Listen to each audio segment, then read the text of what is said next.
YouTube, what's going on, guys? Just thought to drop in and do a quick Blue Eyes deck update in terms of a really cool spicy tech option that I think is very much slept on. I'm not sure if it's mandatory, but something that's quite impactful in a lot of different game states that come up in today's meta that from what I've been finding. So this one isn't going to be like a long and, in-depth, combo tutorial or like deck profile, but what I'm going to do is show you guys my concurrent Blue Eyes list, talk about some of the post alliance insight, Blue Eyes support that we got, and the ones that I think are worth playing. Plus, I'm gonna do two quick overviews of matches, some ranked matches against Raizio Mitsurugi, one of our probably our hardest matchups where the spicy tech comes up, and also against a Fiendsmith deck variant where the spicy tech option also does come up. So there's a little bit of a hint there. It's a tech that interacts with the graveyard for both of these decks. So yeah, let's get right in. Don't want to make this video too long. Maybe like hopefully 5 to 10 minutes, just to kind of really keep it short and sweet. Right now, I'm playing 20 non-engine in the Blue Eyes Primite build. I think this is the best way to go. Some key considerations is, of course, your selection of hand traps this format. So we're still in a post-Alliance Insight format, and I think we will still continue to be in the same or, if not quite a similar format with the Battles of Legend release. Like you do have some good decks in there, like some Punk support, some Orcus support. There's like Fable in there as well, some other deck options as well. Dragon's Maid. I don't think they're going to be as meta relevant as let's say like the crazy run that Mitsurugi Pure is currently on, or any of like the Raizio Mitsurugi variants or Fiendsmith variants that are out there. Even Malice is still putting up a lot of really good numbers when it comes to top. So those decks are still going to be, I think, people's go-to just because people have already bought them. They're still better than what's coming out. So up until I think his Duelist Alliance comes out, or Duelist Advance, sorry. We're probably looking at a very synonymous format post Alliance Inside, post Battles of Legend, Monster Mayhem. So with that being said, the hand traps in this build still kind of reflect the current format that we're in, with the exception of the fact that there's probably a lot more Mitsurugi representation, Mitsurugi variants out there in comparison to people that are playing Malice decks. Cool. Without further ado, let's get right in. So we got the Triple Ash, Triple Droll, one Veiler. It's again still a garbage card. You might bump this up to two and be okay, but I think three is 100% incorrect. This format, it feels so underwhelming. One set of Mulcharmies I find. You don't want to see too much in this deck. You want actual hand traps that do something with Blue Eyes, just because we play solo to the ground, and if you see too much Mulch Armies, let's say going first, they're kind a lot of these decks just kind of like run right over your end board because a lot of times their end board is just Spirit Pass. So I find seeing two going first it kind of hurts because it just means that I'm not seeing any other hand traps. Because if I end on half board plus like Nib or Droll, it's usually game against most decks. Cool. Yeah, so Ash, Droll, One Veiler, Fua, Nibiru. I think it's still great because there's still going to be Malice. Not great into Mitsurugi, but if you time it correctly, you can get away with tributing some of their stuff and, not trigger any of their effects all over again, like such as like their Ame or any of their level 4 monsters. Good against the Ryzeal variants, Nibiru, right? Still really good. Also, hint hint, this is gonna actually be engine requirement for the spicy tech that I'm talking about. Three Ether, um, three Maiden, of course, two Blue Eyes, I don't need more or less. Mausoleum, Pot of Prosp, one of my non-engine. This would be like the 20th card. I dropped to one drill beam. I just wanted to max out on the Nibirus and just max out on hand traps just for ease of side patterns. And I'm not gonna lie, two comes up actually quite a fair bit, but I've just been playing around with one right now just to make room for more other non-engine. I find also sometimes like if you have drill beam as a board breaker and if you have nothing to pair it with, such as other hand traps that you would have resolved before trying to break into your opponent's board, it's a little bit too late. Imagine that, right? Like spot removal negate is sometimes too little too late at that point. That's how fast the format is.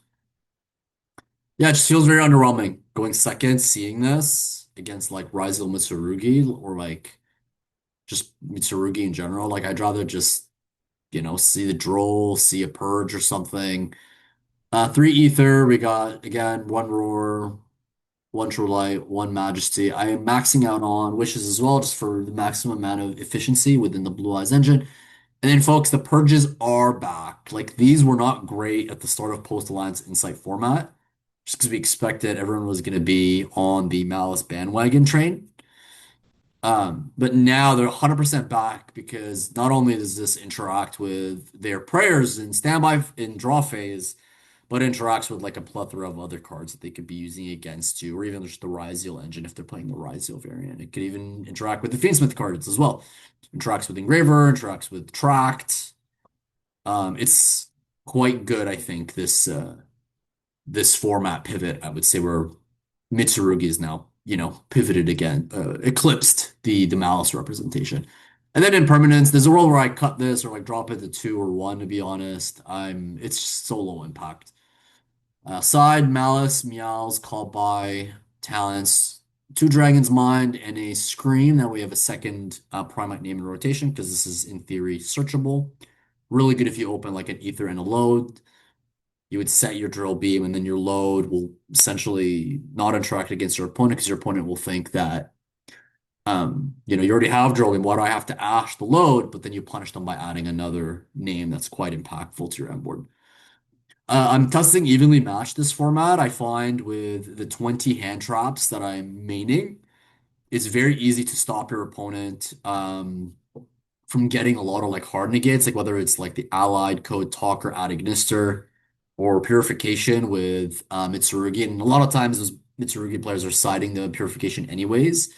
This actually then becomes really, really crazy because not only is it breaking their board entirely. They leave like one thing on the board, but it's removing a lot of those key pieces from play. And when Blue Eyes Primate establishes its end board, especially like if we go second and pass it back to our opponent, all your opponent really has to play with is whatever is left in their hand and maybe some stuff in the graveyard. We can usually do a pretty good job at tackling that, I would say. And then the one skill dredge to be able to sack your opponent, of course. In the side, so Post Alliance Insight support, right? Dragon's Mind, that's one of them. This is really good because it's synergized with wishes. It's like, let's say you open Call by or Talents and you want to resolve it. Like, that's one less card in your hand. Like, let's say you also have to ash like a Fualos. That's a second other card that you had to discard. So now your wishes is really hard to resolve. You might have to like dip into some of your other hand traps that you open. And that's how we win is we make a very minimalist board with Drill Beam then back it up with, a crap ton of hand traps and just be able to survive that one turn and then just FTK your opponent turn three. So this actually becomes really impactful because you can just reset it after you send it for cost for wishes just by paying 2,500, which is pretty much nothing.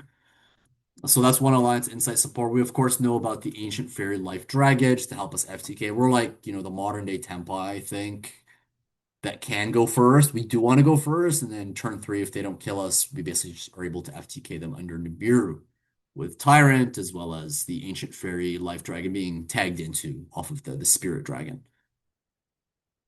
So yeah, one Tyrant, one Neo, one Ancient Fairy Life, Post Alliance Insight, support, Black Rose. I think it's still one of those cards that you just kind of have to play. It's a good non-destruction bounce. Two Spirit, Ultimate, Light Storm. We'll come back to this guy. He's so good. So, so good, guys. That is the spice. Um, Typhon, Seals, Lena, SP, Link One, Link One. No explanation needed for everything. But what I want to talk about is the Vengeance Dragon, the Snake Eyes Vengeance. Guys, this thing has just been phenomenal, phenomenal, phenomenal. Here's my copy, and like not only is the artwork super cool, but the way to actually think about this card is yes, you only get this out since it's a fire dragon if you have Nibiru on board or a Nibiru token. And I will completely say right out from the get-go, this is definitely one of those format dependent tech options because there's going to be formats where we don't play Nibiru. But because we're maxed out on Nibiru, Nibiru is impactful in the current meta. I think it deserves a slot in your decks, especially post Allen, because this is Allen support.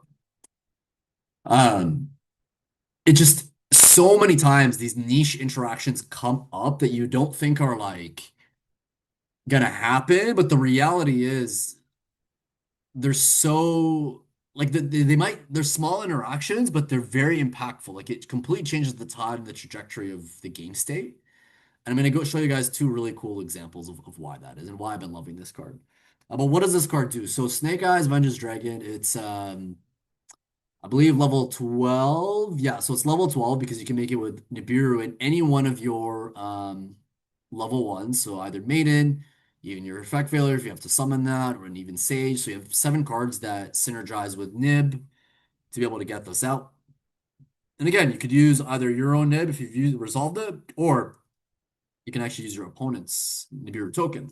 Because this thing is as generic as it gets. It's just one tuner and one or more non-tuner. So your tuner being your level one in engine monster.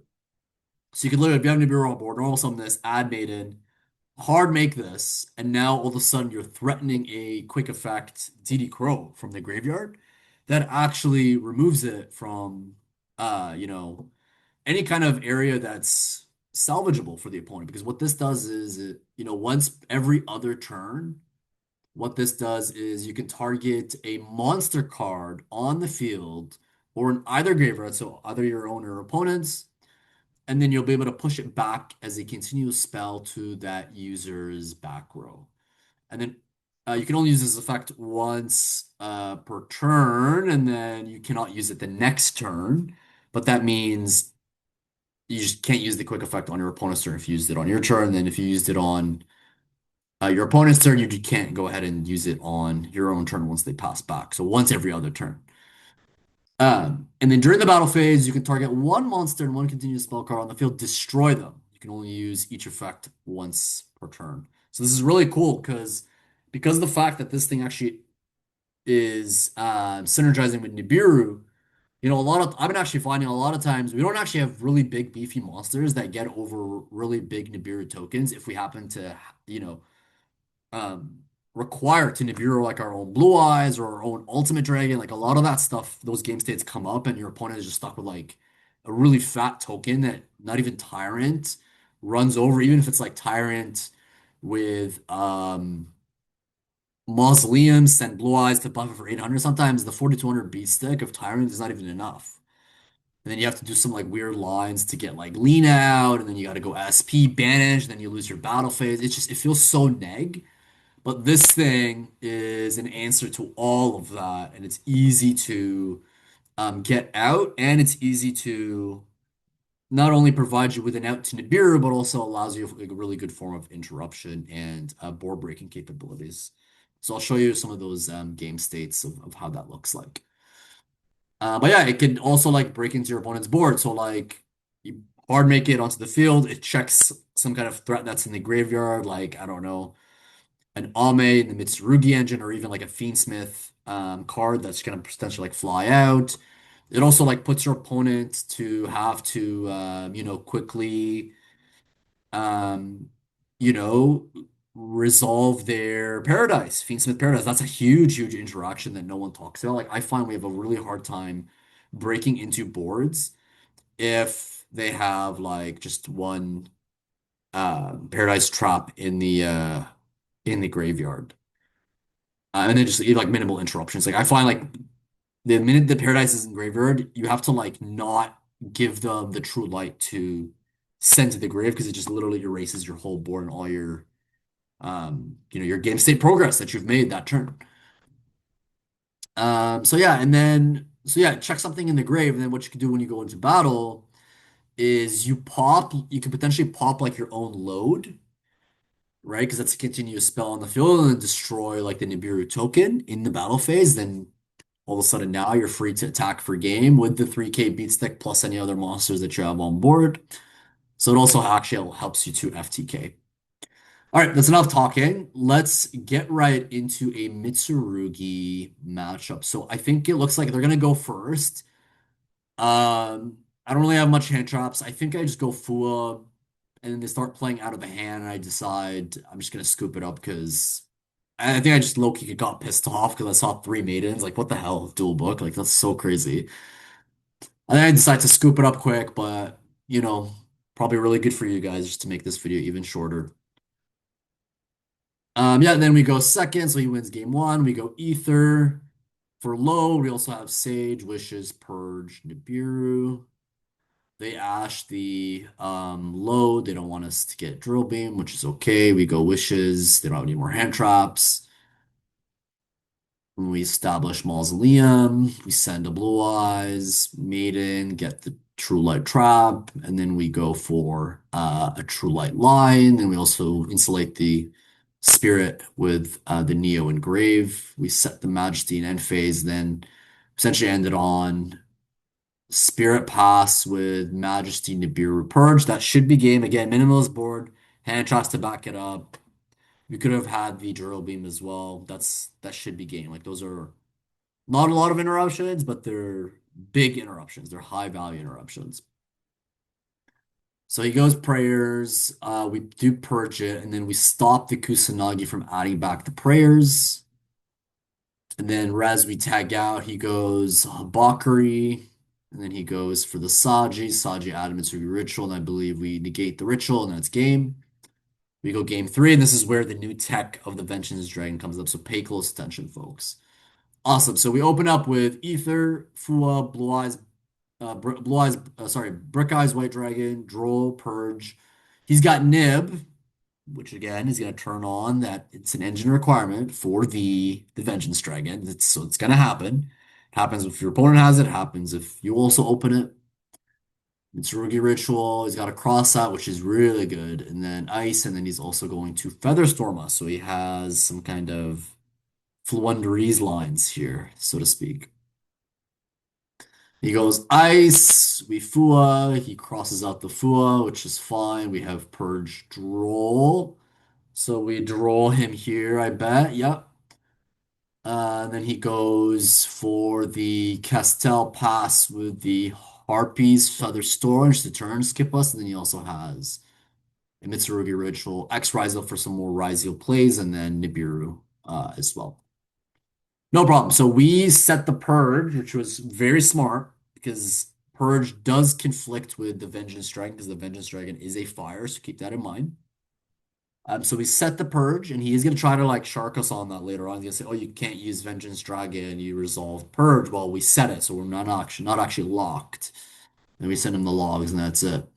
So we knew that he was on top deck because he only used the Ryziel engine. Then he went X, so I knew he was in top deck, and those other three were going to be like either bricks and or hand traps. So we stopped the X. He attacks, we take it, whatever. And now this is where essentially he loses because we play that tech option. And although we're not going to be able to completely kill him because Nibiru is in his hand, we will easily play through the impermanence and the Nibiru and still establish some really good interruptions and be able to actually break through the board as a result of Vengeance Dragon. So we go Ether, he imperms it. Yeah, it's very correct. We add the Mausoleum. Nothing here. He lets all these effects go, so I'm like, yeah, we're definitely in a Vengeance Dragon game state because he probably has a Nibiru. So we end up really making it worth his time to nib us. We end up establishing, I believe, Spirit and Tyrant. Because if he did not have Nibiru, Tyrant would essentially be able to clear all his bodies because he has quite a bit of bodies. And then we'd be able to reset our purge, although we have another one in hand. That's okay. We do want to kind of threaten that, reset because that makes the Nibiru a lot more impactful for him and more of a handsome trade-off. And then we have a Spirit Dragon. So why the Vengeance Dragon is quite good because it kind of puts you in a game state where like, a lot of times you need to summon two Blue Eyes onto the field if you want to break a board like this. Because in theory, like Spirit is not getting over all this, and you want to clear the Rise Heal bodies to the best of your abilities. Because if we attack and then go, I don't know, like you kind of just have to. You only in this game say you would like clear one if you didn't go Tyrant if you wanted to like respect Nibiru. Then you'd pass back, then you'd have Spirit Purge, which is not bad. He is on top deck mode, but the reality is, like you want to sometimes be able to FTK your opponent because maybe this last card, although it's a brick, synergizes with something that he top decks, and now all of a sudden you do not have enough interruptions to stop your opponent, right? Food for thought. So because we play the Vengeance, we can actually play through Nibiru instead of simply respecting Nibiru when we're trying to break into our opponent's board. So he nibs us, but in theory, he had to nib here because this would have destroyed his entire board, reset the purge, then attacked him for 25, then tagged out, attacked for 33 with the help of our Ancient Fairy Life Dragon. I believe even that's not game. Forgive me if I'm not doing the math wrong, but off the top of my head, I don't even think he dies there. But yeah, we threatened a close to FTK, and we threatened to also reset off the Tyrant and also the Spirit is two interruptions. It's a Graveyard Negate and an Omni if we want it to be. So he nibs us, and then what we do here is we go second normal summon, add Veiler. So now we already have the Vengeance Dragon, we have Purge, and we have the Veiler. So it's three forms of interruption that we could have. In theory here, what I could have done is just made this pass back, because if he opens, let's say, Habakari, what we could actually do is at some point in his combo stopped a lot of his graveyard dependent plays. So like let's say he goes I don't know, he opens like what do you call it? The Ame and then somehow I don't know, he gets it in the graveyard, he wants to like bring it back out, destroy your board. Like this can check that. There's a lot of things that are of course going to be playing out of the graveyard, so this is one of those interruptions. But what we're going to actually do is just simply push back his Nibiru, attack for 3k. And then I misplayed there. I don't have access to my True Light. Here, he's on top deck mode. He tries to argue I can't purge, but I absolutely can because I did set it. And then he just simply loses because we're able to purge away the sword. This one's a lot more. This replay here is against the Fiendsmith variant. This is gonna be a lot more of I think it's gonna really showcase the value of playing the card. But yeah, let's check it out. So we go Ether, set drill, load, add Ether for some discard fodder for wishes. We don't get drilled, thankfully. We play the Mausoleum, send. Okay. Standard lines, I would say. He will Nibiru us, which is quite important here. No, actually, he won't Nibiru us because we're actually playing respecting Nibiru. Because if he nibs, he just simply goes -1. Because we do absolutely have access to another normal summon, and we do have access to load, so we can just literally make Spirit again and then pass back to him. We could also, I think, potentially make the Vengeance and the Spirit if they Nibiru us, which is, I think, kind of scary if you think about it. Awesome. So he goes some Kashtira. I was worried it was Regenesis, but it wasn't. So I popped the Unicorn thinking it was Regenesis. Because that way it stops him from having the requirement bodies to summon their Archfiend. But I was thankful to see the tracks. I actually have an easier matchup into Fiendsmith cards than Regenesis, I find. So he goes Lurie. I ended up just clearing the body with Drill Beam. The reason why I did this, I was like, okay, he's either gonna have to because if you do this, he has to commit his normal, which is the Lacrima, and he also has to commit his Engraver just to get the Fiendsmith engine back online. Because one Engraver engrave simply just does not do what it's intended to do without the help of another Light Fiend. So it's 100% correct. It may be like it may look weird, but it's for sure correct because he goes Ash, he gets out another thing. We negate the Requiem, then we tag out on Res. He ends up clearing our board, but that's okay because we're going to be able to actually bring out a because True Light, I believe, destroys. Yeah, I think what had happened here was yeah, destroy all monsters we control. So we destroyed our own ultimate. And then because this is destroyed, we're able to revive a spirit, and the graveyard negate is not once per turn. So we're actually just like it's fine to do it like that. And again, guys, that was like a very like big brain move, and it may feel like neg, it may feel very risky, but we kind of have to because like what's my option here? Just stay on spirit and just not let this thing exhaust itself, right? In my head, I was just like, I kind of have to exhaust it because it's a one copy per deck. Like that interaction is once per duel. So we may as well get it out of the way now, and then we're gonna recur back at Graveyard Nikkei because this is not once per turn, the Spirit Dragon, and then we also have a Veiler. We should be able to win. And that was exactly right, right? But like again, this showcases why you need the Vengeance in a lot of game states because this thing is really, really good into the Blue Eyes deck because it interacts viciously with True Light. It interacts absolutely viciously into True Light. So he tries to go Engraver, we negate it because it's not once per turn.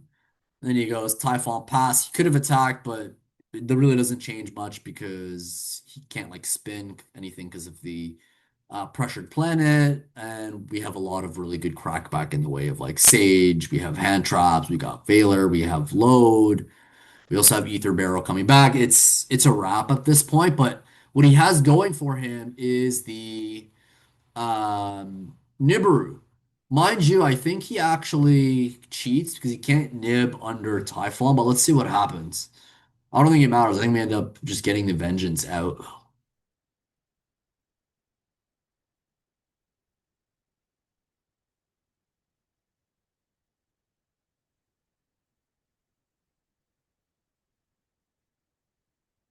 Oh, it's not this game. It's the next game.